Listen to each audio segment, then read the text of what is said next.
So we began to work on the High Line in about 2004, following an international competition. And it was the most unlikely project to imagine a park in the air on obsolete urban infrastructure in the Chelsea district of New York. We were part of a group, including these very, very young, entrepreneurial thinking citizen activists that wanted to preserve the High Line, and we came and proved how it could be done.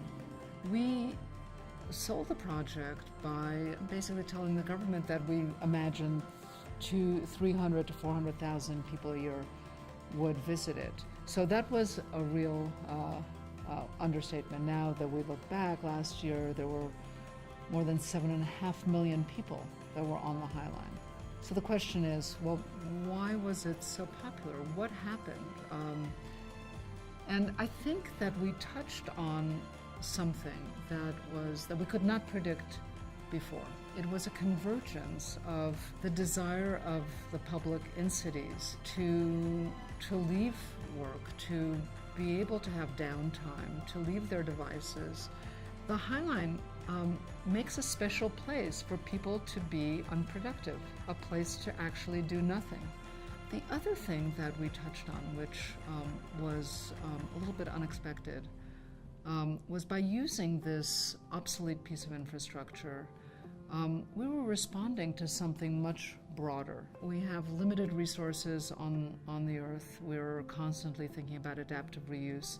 But we haven't really thought so much about adaptive reuse of urban infrastructure. And after the High Line, many policymakers all over the globe started to imagine that various pieces of spent infrastructure, whether they be highways, bridges, railroad infrastructure, could also be turned into linear parks. I truly believe that cultural spaces need to be rethought and reinvented. So for a large part of the early career, we were lobbing grenades across the wall as artists or as performance artists, creative people working across disciplines, but always critiquing the institution.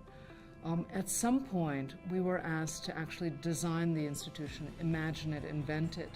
So we ended up having to build those very walls that we wanted to destroy before. Our society is changing so fast.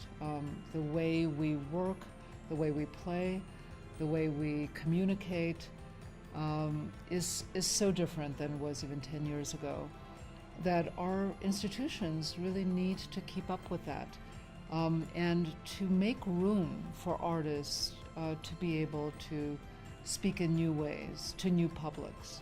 It's not an extra, it's a necessity. And one needs to think about it as an essential, just like infrastructure, just like cold and hot running water, just like fresh air. One needs to think about the infusion of a culture in our everyday, in our educational system, in our new institutions. And that's what makes society keep going.